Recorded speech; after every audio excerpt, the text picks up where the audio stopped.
Ok, grazie. Adesso il prossimo argomento che ci rimane il dottore Giovanni Barilà e l'argomento è l'accordo di liquidazione nel nuovo codice della crisi d'impresa in Italia. Il professore dottore in diritto civile e commerciale dell'Università di Bologna, professore di diritto di banca nell'Università di Bologna, al master, professore di diritto commerciale nel corso di laurea in giurisprudenza nell'Università di Bologna, professore di diritto di banca nel master di diritto aziendale nella scuola dell'Università di Bologna. Avanti, dottore, la sentiamo. Grazie molte. E grazie anzitutto alla professoressa Alvarez per avermi coinvolto ormai insomma da anni.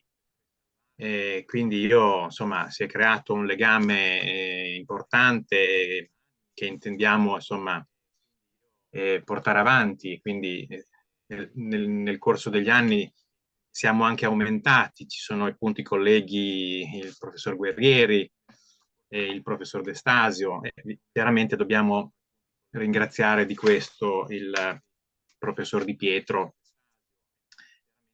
che ha creato appunto questa bellissima occasione. Io parlerò del concordato semplificato. C'è stato forse un attimo di, cioè non è proprio accordo di liquidazione, ma insomma il termine preciso nel diritto italiano è il concordato semplificato per la liquidazione del patrimonio. Quindi, insomma, il senso è comunque quello.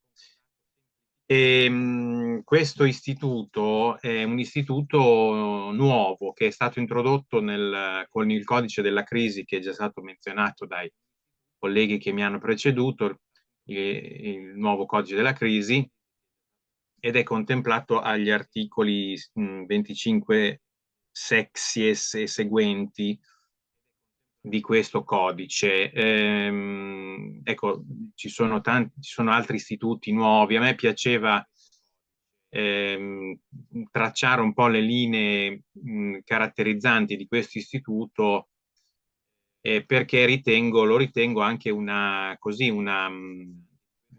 nuova possibilità, ecco, per l'imprenditore che comunque non ha potuto accedere magari a strumenti che consentissero insomma, soluzioni negoziali migliori, ecco, però tuttavia ecco, il codice lascia aperta anche questa possibilità. Peraltro il professor Guerrieri, che ha parlato poco prima di me, ha menzionato non il concordato, ma proprio la composizione negoziata della crisi, appunto nell'ambito di quest'ottica che insomma, prevede e incentiva la possibilità del, del salvataggio dell'impresa, non necessariamente appunto che resti ancora nelle mani dell'imprenditore, ma comunque ecco, che possa continuare a rimanere insomma attiva. Ecco. Ecco, allora cosa possiamo dire di questo concordato? Che un po' forse a dispetto del nome non è è una nuova figura, ma non è una nuova figura di concordato cui il debitore possa accedere direttamente, come ad esempio il concordato preventivo. Tra un attimo, insomma, dirò ancora un'altra cosa, ma ecco, è una procedura utilizzabile ad esclusiva iniziativa del debitore solo come sbocco appunto della composizione negoziata, che è stata citata anche prima dal collega Guerrieri. E, che purtroppo non abbia portato a dei risultati. Ecco, tra l'altro questo istituto è stato, come altri, oggetto di alcune modifiche da parte dei decreti cosiddetti correttivi. No? In Italia abbiamo avuto eh, anche dopo appunto l'emanazione del codice della crisi, una serie di decreti contenenti modifiche anche importanti al codice della crisi, in particolare ecco, per il concordato semplificato, l'ultimo decreto correttivo, quindi il decreto correttivo ter, ha eliminato la dicitura che prevedeva che il concordato semplificato poteva essere utilizzato soltanto quando non si fossero raggiunti risultati positivi. Quindi adesso vi è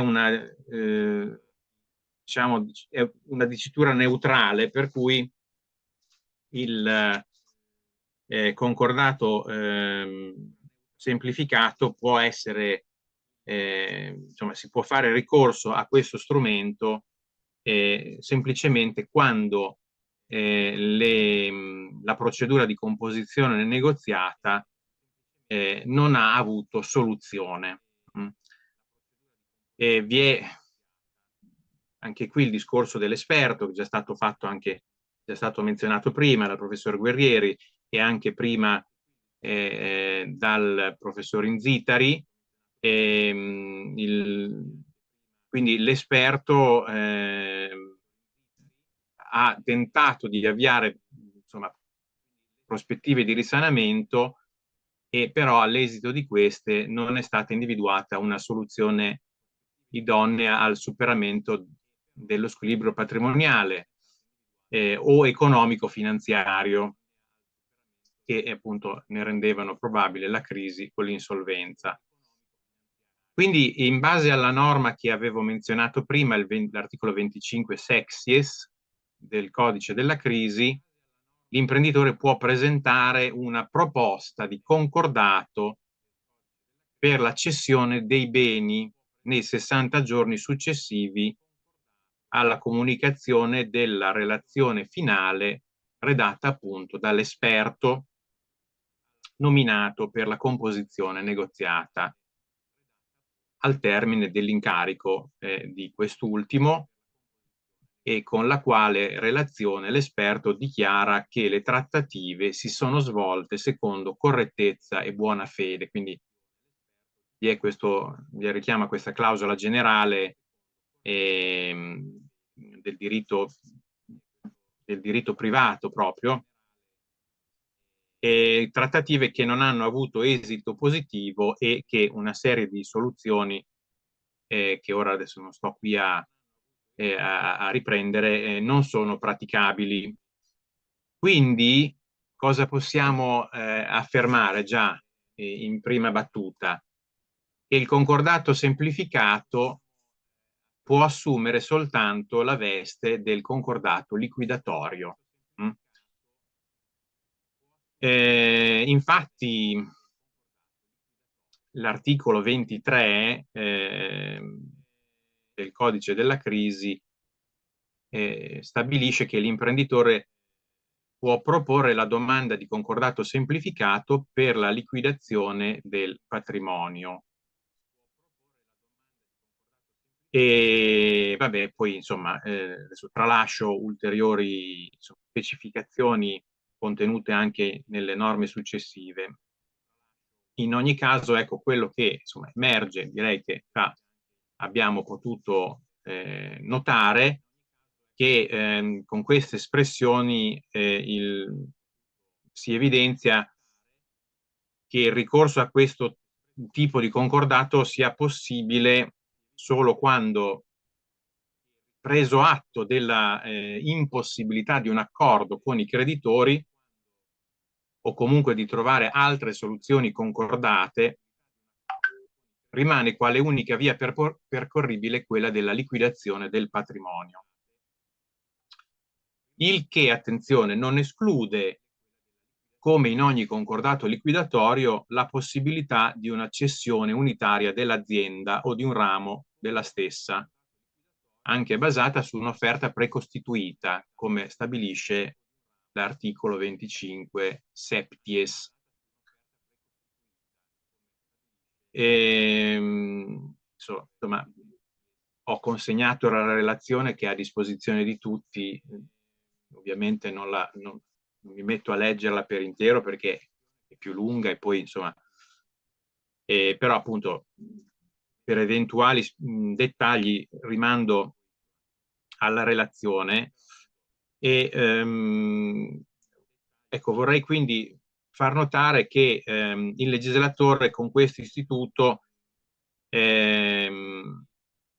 ha inteso esclusivamente riferirsi ad una liquidazione del patrimonio in funzione satisfattoria, in cui la vendita unitaria dell'azienda costituisce solo una modalità per un maggior ricavo rispetto ad una vendita, ad esempio, parcellizzata della stessa azienda.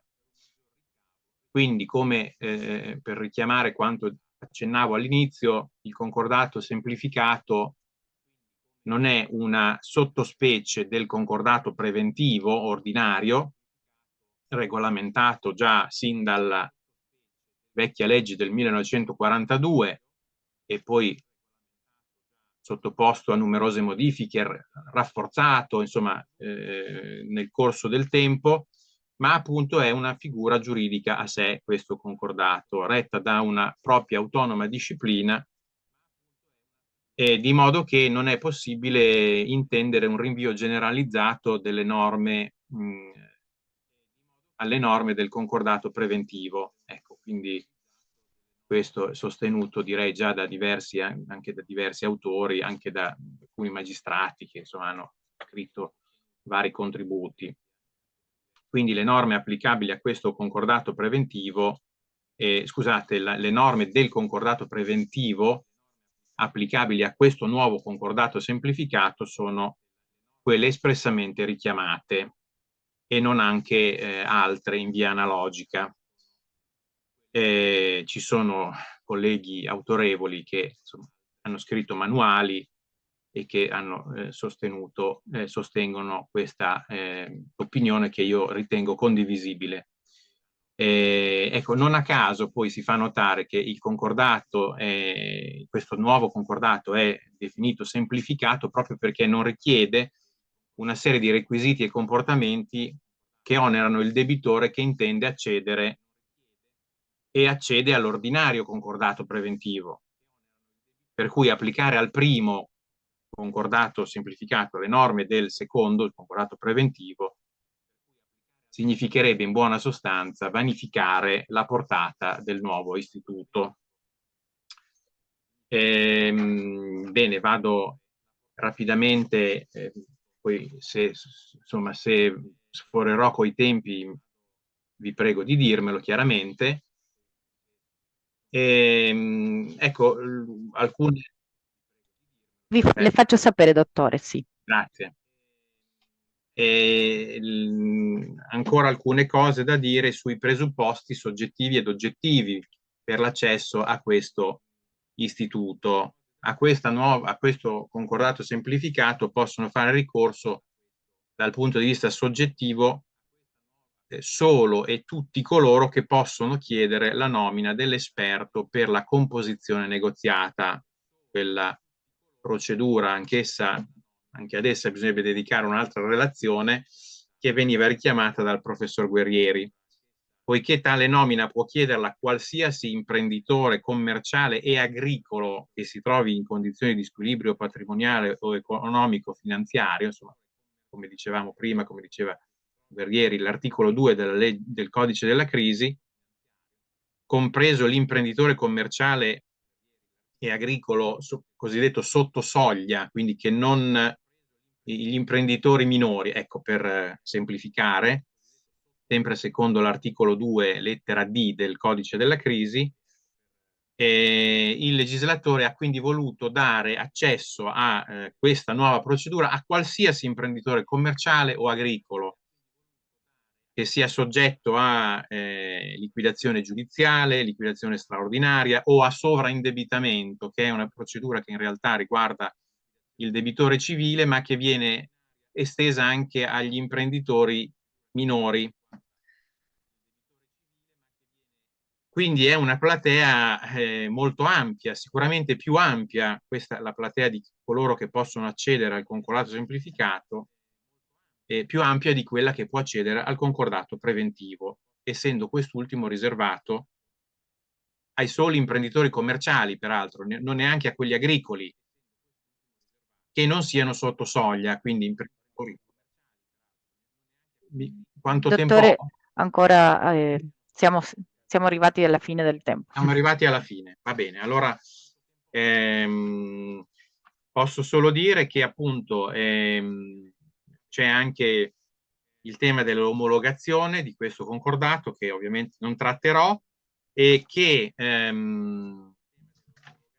il legislatore insomma, ha ridotto drasticamente i poteri del giudice, che si limitano semplicemente appunto alla possibilità di omologare questo concordato, ma che insomma non entra, non ha accesso, diciamo, come il giudice nel concordato preventivo a questa procedura in modo insomma, invasivo. Scusate se insomma, stavo sforando i tempi, ringrazio molto tutti i colleghi e adesso ascolterò molto volentieri Grazie il mille. professor Dasso. Muchas gracias, doctor Barilar. Continuamos entonces con, ya finalizando, la última exposición. El tema es el fraude en la crisis. Diserta el doctor profesor Ariel Ángel Dasso, doctor en Ciencias Jurídicas con especialización en jurisprudencia, profesor titular, profesor emérito y honoris causa de la Universidad Austral de Buenos Aires y de otras universidades, miembro titular de la Academia Nacional de Derecho, Instituto de Derecho de la Empresa, socio fundador y consejero académico del Instituto Iberoamericano de Derecho Concursal, miembro honorario de la Fundación para el Estudio de la Empresa de Córdoba, Argentina, FESPRESA. Doctor Dasso, tiene la palabra para habilitar el micrófono. Muchas gracias. Muchas gracias. En primer término, vayan mis felicitaciones a quienes me han precedido. Uno de los lemas de una de las universidades de las cuales participo, en este caso la Universidad Austral, es: el conocimiento no tiene límites. Y es verdad, el conocimiento no tiene límites.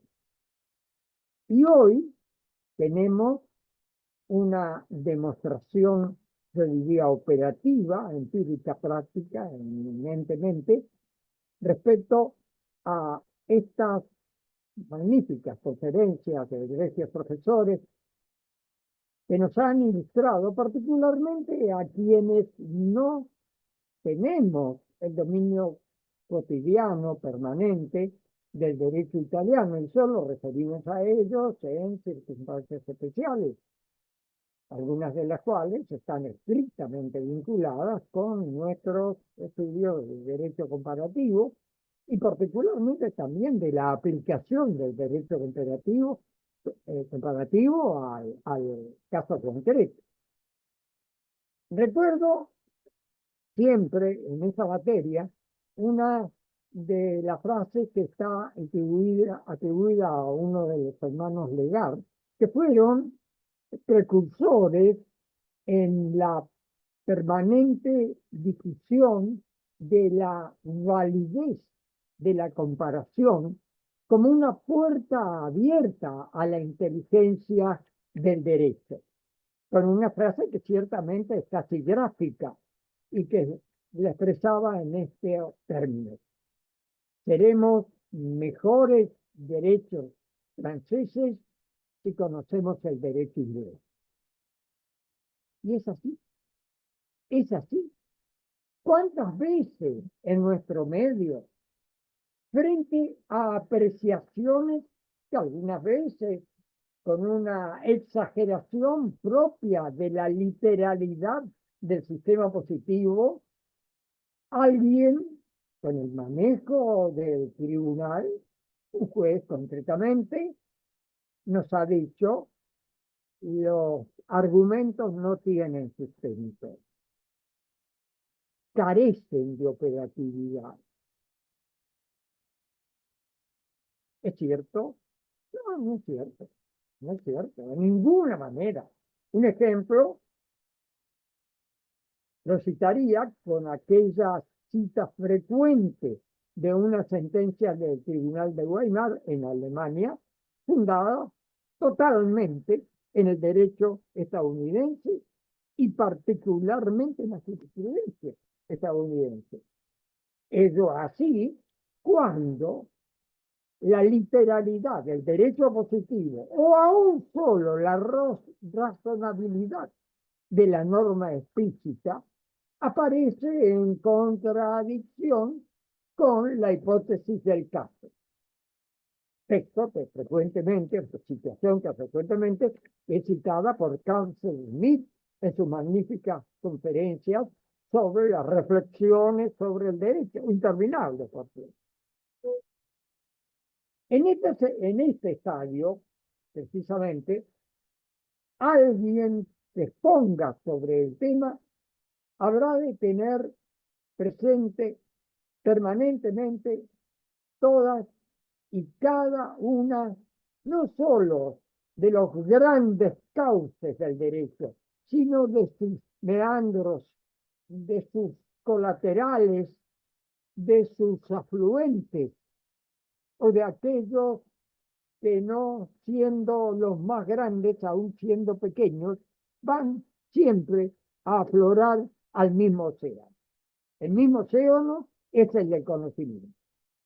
Y ese océano del conocimiento no aparece ciertamente integrado si no tenemos el pleno conocimiento de todo el derecho comercial planetario, más aún hablando del mundo comercial, hablando del mundo de los negocios. El mundo de los negocios no admite fronteras. Las directivas de la Unión Económica Europea así lo demuestran. Las directivas de la Insolvency Ordinance particulares de Estados Unidos, allí su origen, pero patria múltiple, plurales sedes. Y es que el derecho comercial, como bien recordaba Galgano, es un derecho por definición planetario. En un mundo al que la temática, el presupuesto objetivo y aún el presupuesto subjetivo son los mismos que los del derecho de los negocios, y el derecho de los negocios es todo aquel el que, como dice un maestro italiano de visita frecuente y agradecida por nuestra parte a nuestro país, el derecho mercantil tiene un interés que la doctrina no alcanza a confundir a pesar de los variados y sólidos fundamentos de muchos autores al respecto de doctrinas diversas. Hay una sola. Una sola. Amici dijo aquí, soltanto la guadagnanza. Esa es. La utilidad. El profit que hizo grande al derecho americano, que hizo grande a los Estados Unidos. La clara conceptuación de que el derecho y la economía tienen objetivos distintos y hasta contradictorios. El derecho procura la certeza, tiene un fin prospectivo casi eterno. La inmutabilidad de decisiones que marcan el futuro. ¿Y la economía? La economía procura la eficacia. Y muchas veces a costa del derecho. Y eso es en definitiva el derecho económico, cuando confronta con un objetivo distinto del derecho positivo, que podríamos llamar meramente aún patrimonial, pero dentro de los cánones, de los principios, más aún de las reglas, de los principios que corresponden al derecho de la certeza. Derecho, certeza, economía, eficacia. Recuerdo perfectamente una de mis experiencias de vida inolvidable. Ella sí, porque la protagonizamos aquellos abogados que en un determinado momento éramos asesores del Ministerio de Economía, en el cual uno de los ministros más recordados en esas instancias en nuestro país es el ministro Cavallo, que sin lugar a dudas todavía hoy, ciertamente, y a pesar de la edad, que todavía creo que es inferior a la mía, a pesar de su edad, sigue marcando con sólidos conceptos y lúcida inteligencia y lúcidos razonamientos muchos de los aspectos que ya no dirige, pero que comenta y critica con una autoridad que es innegable. El ministro Cavallo en aquella oportunidad, cuando llamó a quienes asesorábamos en determinadas materias vinculadas precisamente con una crisis empresaria de muchísima importancia, que involucraba realmente la economía y la subsistencia, la sostenibilidad autónoma de las propias provincias, se trataba de Mendoza y Tucumán en San Juan, en un caso muy importante en el que cayeron en cesación de pagos un grupo económico de una gran importancia y en una gran diversidad de actividades de empresas con objetos distintos. Se llamó Grupo Greco, por ser así el nombre, el apellido de los titulares de ese poderoso grupo que había influenciado en tal medida que su caída significaba ciertamente la insolvencia del Estado provincial. El ministro llamó a sus asesores tuvo abogados, y los abogados no encontramos otra solución que la asistencia del Estado, que el ministro descartó inmediatamente por considerar que no era un problema económico, sino jurídico, o bien, el concurso liquidativo, concurso preventivo, por lo menos, de todas las empresas del país. En ese momento recuerdo la anécdota. La voy a decir, es casi cruda, pero es graciosa. ¿Y por qué no le vamos a poner un humor, aunque a veces no sea tan académico? Lamento lo mucho que se han perdido ustedes. Era lo mejor de la conferencia. Fue un Pero, segundo nomás. Fue un Fue segundo. cuando iniciaba la anécdota. estábamos en la mitad de la anécdota. Se silenció solo entonces. Bueno, la inteligencia artificial se maneja solas y de acuerdo a su opinión virtual, pareciera que la conferencia avanzaba hasta una zona peligrosa. Vamos a ver, juzgarán ustedes si es peligrosa, si es risueña, se puede aceptar como un ejemplo de la realidad, que son aquellos conocimientos que muchas veces, siendo anecdóticos, quedan prendidos para siempre en la memoria y sacando conclusiones fructíferas de parte de los intérpretes. El ministro era Domingo Cavallo, una figura destacada, sobrevive a todos aquellos acontecimientos con mucha diferencia con relación a la mía y con mucha más inteligencia de las pocos que a mí me queda para ponerme propios límites en una anécdota como esta. Y la anécdota era simplemente esta. Rodeado por una cantidad de abogados, todos consultables, por lo menos, ahí estaba yo entre ellos, no éramos muchos, 3 o 4. Y la pregunta fue esta: ¿saben en qué se parece? ¿En qué se parece un abogado a un espermatozoide? No, Dijimos todos, no, no dijimos nada. Lo miramos con esas miradas heladas que dicen todos. El ministro, en el cual la virtud de la continencia y prudencia no era una virtud, dijo, en que 1 de cada 1.000.000 son personas.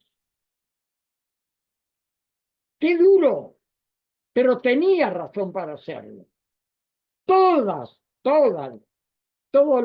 los empujes, todos los proyectos del ministro estaban neutralizados en su eficacia por el derecho. Teníamos la construcción de uno de los diques más importantes de la República Argentina. La empresa cayó en cesación de pago.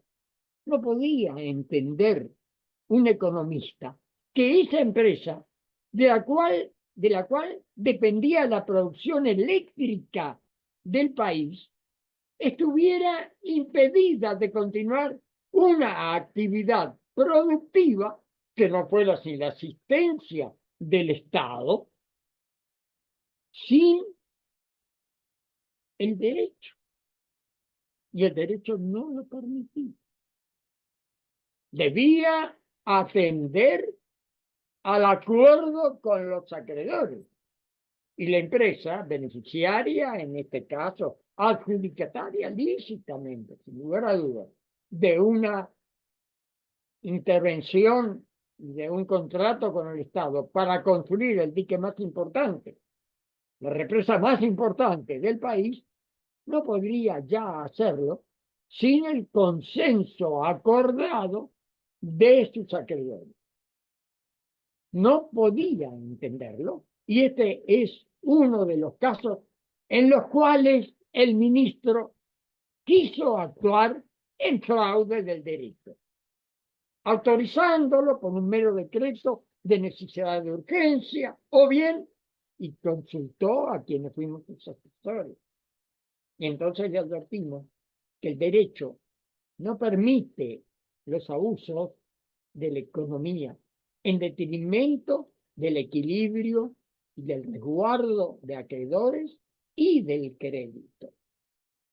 Y que tampoco el Estado podría, por más urgencias, salvo con una derogación o intervención en toda la normatividad, podría en ese momento hacer lo que el ministro pretendía, es decir, que la empresa continuara su actividad en la misma medida y en las mismas condiciones sin ninguna intervención del juez del concurso, que sin lugar a dudas pondría todos los límites que todos conocemos respecto a la actividad y la vigilación y control e intervención de la justicia y protagonismo de los acreedores, muchos de ellos los principales competidores de la propia empresa, lo que hacía tambalear ciertamente esa situación. La tentación, señores, del fraude lícito, es decir, del no fraude, es una permanente sensación que tiene la comunidad respecto a la interferencia del derecho en resguardo de los administradores. ¿Qué es el fraude? Omnia caliditas, falacia, machinatio ad circumvenendum, valendum, alterium ad divitam. Así lo definía León. Así lo definía León.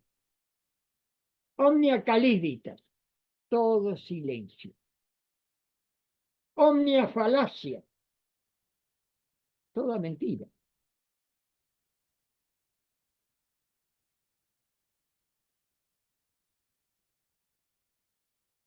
Alteratio ad circumvenendum. ¿Qué es? Alteración de lo debido. Traducción, fraude. Fraude. El fraude, la palabra fraude está definido precisamente en la definición latina del fraude, la alteración de lo debido. La alteración de lo debido, y lo debido es la ley. Someterse a la ley. Ese es el fraude. Y todo desviazgo a la conducta establecida e impuesta por la ley será ilícita o en todo caso abusiva. Más aún, les participaré a ustedes de una norma del Código Civil argentino, Código Civil único, civil y comercial.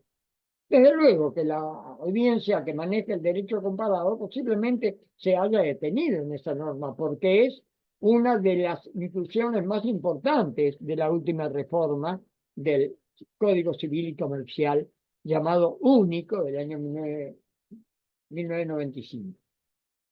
Y esa modificación tan sustancial es la siguiente. Se considera fraudulento el manifiesto desinterés por el interés ajeno. Repito, manifiesto desinterés por el interés ajeno. Esta norma requiere y tiene interpretaciones que, por cierto, son mayoritarias, pero también una cantidad de apreciaciones minoritarias, como siempre, fundamentado en el derecho con opiniones autorales que ponen en quicio, que ponen a la vista del tiro directo fácil a la doctrina también autorizada, más autorizada. ¿Cuál es el manifiesto de interés? El manifiesto desinterés. La norma, quizá, si quieren un ejemplo de moral y derecho, y bueno, solidaridad está ahí, está allí. Y entonces entraríamos en un sistema casi apologético para determinar si el deber, incluso el deber sacro, está en paridad con la ley positiva. Y entraríamos en la metafísica. Y no terminaríamos, ciertamente, en esta conferencia si no terminamos allí. Lo cierto es que el adagio latino es fraudis omnia corrupti. El fraude todo lo corrompe. Y la corrupción es ciertamente un mal pandémico en los negocios. Y lo que es más preocupante también, porque esos caen bajo el control de la ley, la corrupción bancaria, en la cual mucho tiene que ver el Estado a través de sistemas que se hacen corruptos a través de la legislación de ciertos sectores de gravitación dirimente en cuanto a la economía, en el caso de la entidad financiera. Y estoy hablando en este caso de un operativo, es decir, de un ejemplo que todavía duele en el corazón del derecho argentino. El ejemplo aquel fue la decisión de la ley sancionada, por supuesto, en los dos poderes, diputados, senadores de la Nación, y no vetada de ninguna manera el Poder Ejecutivo, por decidir en ocasión de la liquidación de 500 entidades financieras que había dispuesto o que dispuso en enero del año 1980 que habían sido autorizadas para funcionar como banco por parte del propio Banco Central solo 11 meses, solo 11 meses antes.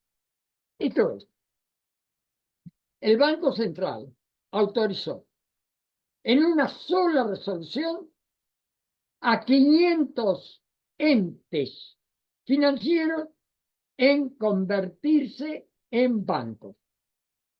11 meses después dispuso la liquidación de todos esos bancos que apenas habían funcionado dentro de los 11 meses, los cuales para funcionar realizaron la integración de un capital determinado en bienes tangibles para poder funcionar, liquidado después por orden del Banco Central, en cuyo trámite legislativo acudió a la justicia para aplicar la ley de concursos y quiebras con una ley propia en la cual la liquidación de las entidades financieras estaba a cargo del síndico liquidador, Banco Central y primer acreedor.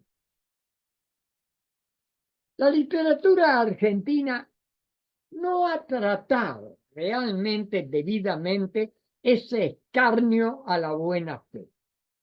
Ese escarnio a la buena fe a partir del Estado.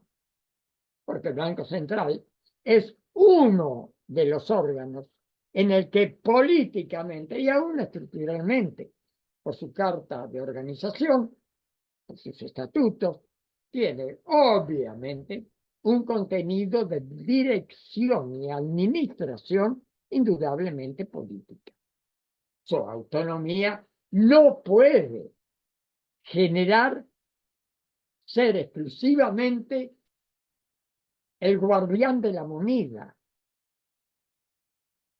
como reza una ley casi apotegma. No, el Banco Central pasa a ser ciertamente el vector de la economía. Por algo, nuestro presidente, cuando pretende un cambio visceral en la conducta económica, ha aplicado la famosa sierra, ese aparato de destruir, cortar todo, cortar madera, lastimar aún los materiales indestructibles. Y por supuesto, cortar la casta política a la que atribuye políticamente también, lo cual es aclarar, el origen de todos los males de la economía.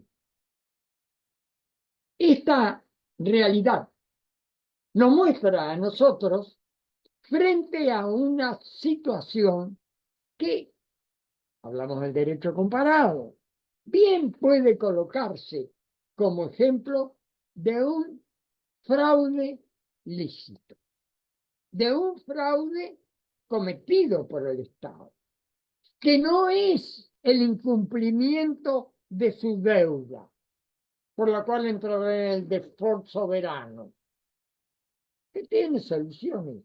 No, no. Esto es algo más. Esto es un fraude ad intra. Este es un fraude al corazón de la economía del Estado. Y la economía del Estado es la savia que corre por nuestra sangre. Toda esta problemática es el resultado simplemente del fraude. ¿Qué ocurrió en 1980? Bueno, el fraude del Estado fue dictar una ley inconstitucional. Liquidó 500 entidades financieras en el año 1980 que había ordenado como funcional a la operativa bancaria, más aún, como banco, precisamente, lo liquidó a los 11 meses de haberlo autorizado, claro está, previamente haberlas engordado, como hace el criador de cerdos para llevar al chancho al asador inmediatamente del momento en que esté a tiempo su estado de peso y carne.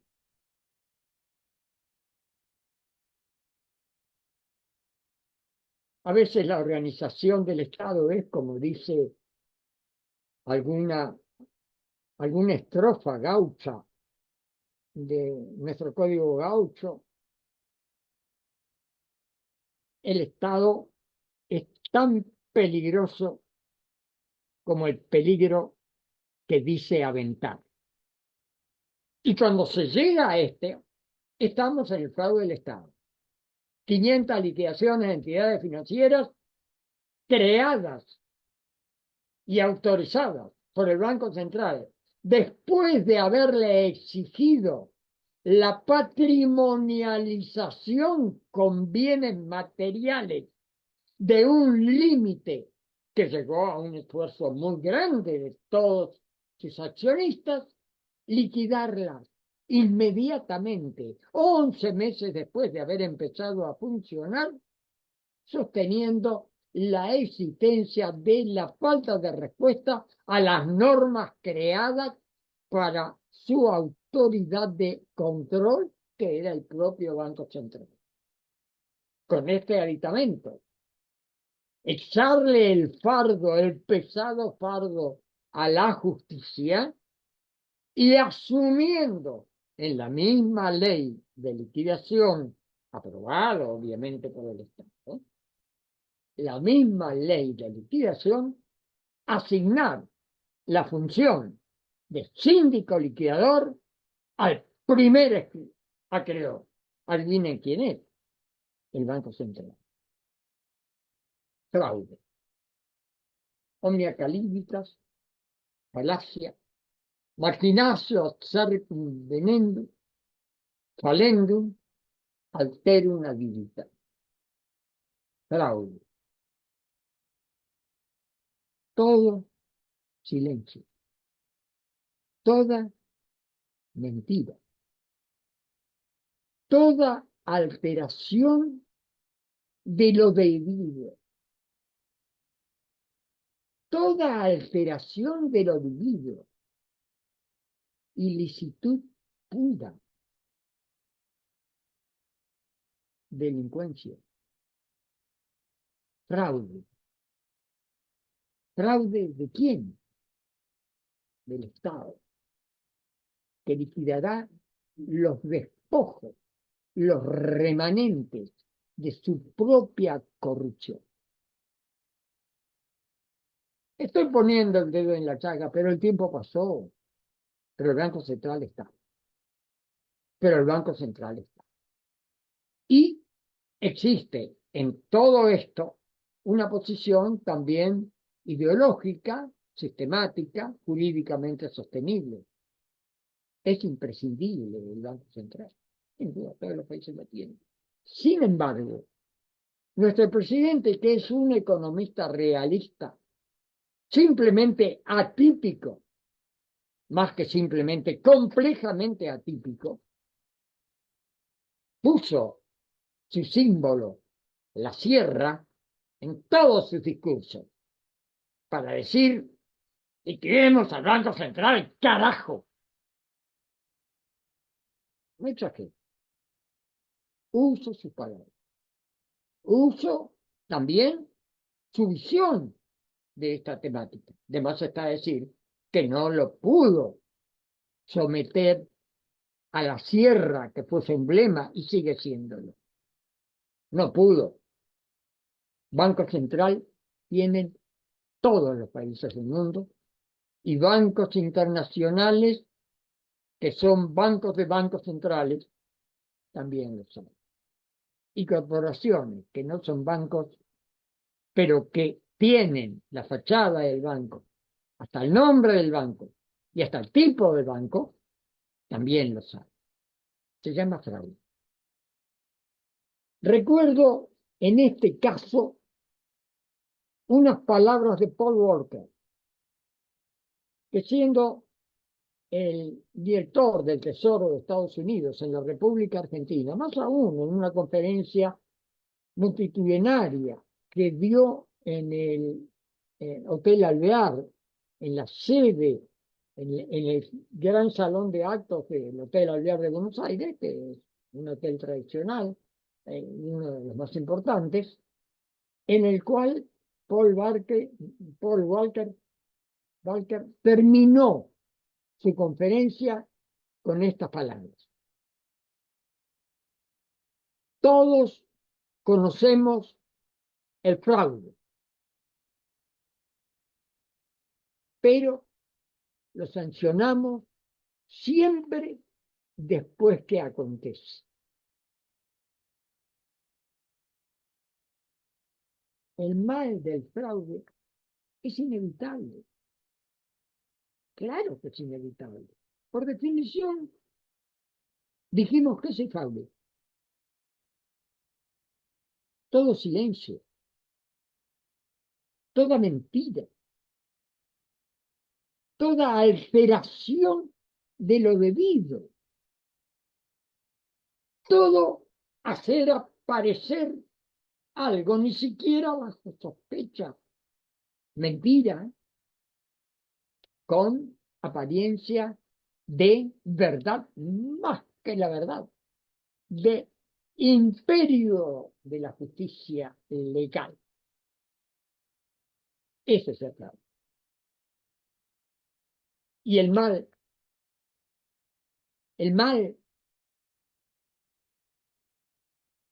se llama corrupción.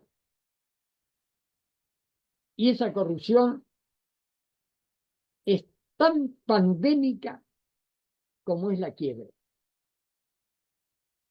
Un dominó puesto en fila, ocultado sin número, pero listo para poner según venga la mano del que puso antes. Ese dominó es ingobernable. Depende de otro, que es el que va a poner quién es lo que obliga a determinar como decisión del que está enfrente. Eso es la moraleja del fraude, la metáfora del fraude.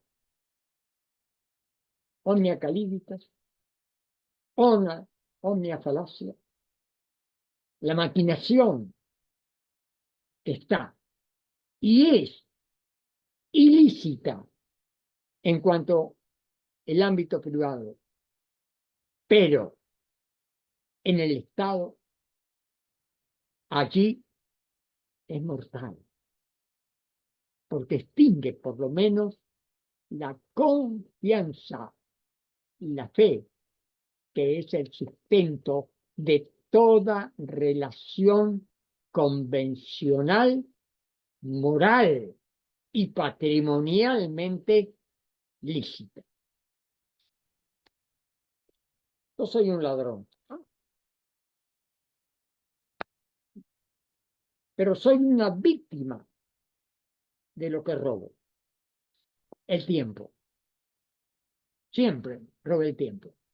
Nadie quiso en mi adolescencia intelectual seguirme porque no tenía tiempo de terminar, ni siquiera quizá de empezar, si alguien no se decidía a interrumpirme.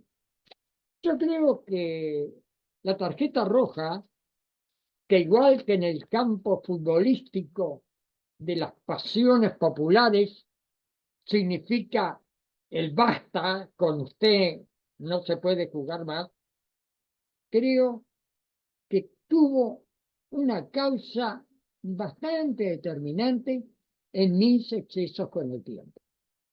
Y en esta oportunidad no he visto el tiempo, pero estoy seguro que si no estoy excedido, me voy a exceder, porque para mí el tiempo vuela y nunca lo alcanzo. Sin embargo, alguien ha sido generoso con mi tiempo y me ha dado tanto, tanto, como ustedes no imaginan.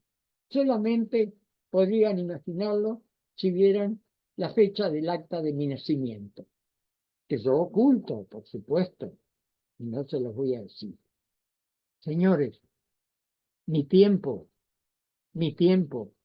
ese amigo que siempre, siempre, siempre se me escapa, hoy me dice, estoy presente y lo hago fundamentalmente porque esta conferencia no tiene más sentido que explicarles vivencias jurídicas antes que la juridicidad. Muchas gracias. Muchas gracias, doctor Dazo. Aplauden y, por supuesto, les prestamos atención a todas sus reflexiones y, bueno, a todo esto que es tan importante lo que transmite. Vamos a preguntar ahora si hay algunas consultas. Vamos a habilitar micrófono, Flor. Bueno, Alguna vamos vez, a... Sí, alguna vez en mis conferencias, cuando esto se pregunta, mi conclusión es esta. O están totalmente satisfechos o no se entendió nada. Yo creo que no se debe haber entendido todo lo que ustedes esperaban, quizá. O no se entendió nada. Seguramente nos vamos a quedar reflexionando en varios aspectos, pero mayormente me parece que aquí todas las personas hemos comprendido esta síntesis histórica y bueno, que ha revelado en relación al fraude con ejemplos y cuestiones concretas. Por eso pedimos si hay alguna reflexión para hacer algún intercambio de ideas en esta oportunidad, es ahora. si no, le vamos a dar la palabra a los directores, la doctora Norma Álvarez, el doctor Di Pietro. Y mucho para decir, doctor Sí. Dazo, de todo lo que usted dijo, mucho, mucho para decir. El tiempo nos excedería sustancialmente. Me parece que compartimos todos aquí la opinión. Y seguramente será motivo de otras instancias que nos reúnan. Doctora Álvarez. Por supuesto, lo del profesor Dazo, muy profundo, como dice Guadalupe, hay que reflexionar. Economía se relaciona con la eficiencia, el derecho con la certeza, son cosas distintas, a veces reñidas, y el fraude es como toda la corrupción, es un mal pandémico, es una forma, es histórico, siempre ha sido así, quiere decir que nosotros con relación al fraude hemos vivido desde que el ser humano está en estado de pandemia, bueno, muy profundo y con una mirada, si se quiere, poética. Le damos la palabra al doctor Di Pietro. Sí. Sí, a pesar de la falta de norma, tengo esta responsabilidad de agradecer los intervenientes y más los ponentes, a destacar la originalidad de este curso en su tercera edición. Un curso que ha integrado las mejores experiencias de conocimiento del derecho concursal argentino e italiano, y en una visión que tengo que destacar que ha sido una visión compartida y no simplemente comparada, lo que sería sin duda la natural inspiración para concluir de una futura cuarta edición de este encuentro tan original y tan fructuoso. Muchísimas gracias a todos. Muchísimas gracias. Inmensamente agradecida al profesor Adriano Di Pietro por acompañarme en este vuelo. Esta posibilidad que tenemos de traer lo que es la Universidad de Bolonia aquí a la Argentina, lo que es la posibilidad de traer lo que son las universidades europeas y compartirlas con ustedes, con los argentinos, con los latinoamericanos. Es realmente un placer, sin lugar a dudas, profesora Adriana, seguir trabajando y profundizando y sumando más estudiosos en este simposio. Para ir cerrando, dice profesor, más que un simposio donde cada uno presentaba sus ideas, fue realmente integrador. Hemos ido creciendo con relación a la primera vez. Como dijo Barilaf, cada edición se enriquece y se mejora aún más. Como toda cosa nació con una idea y cada vez se perfila con mayor perfección, con mayor eficacia. Y para ir terminando, bueno, un profundo placer de haber contado con la presencia de los asistentes, con la intervención de los distinguidos profesores que nos acompañaron con sus apreciaciones y con sus visiones, y sobre todo por haber hecho realidad este simposio, que sobre todo nos permite mostrar lo que se puede lograr en esta universidad del saber, cuando se logra la conjunción del esfuerzo coordinado de todos los que trabajan en equipo. A todos muchísimas gracias y bueno, eternamente agradecida a los amigos del corazón, a Adriano, a Miguel, y al doctor Dazo y al doctor Russo. Gracias. Hasta el próximo encuentro. Hasta el próximo.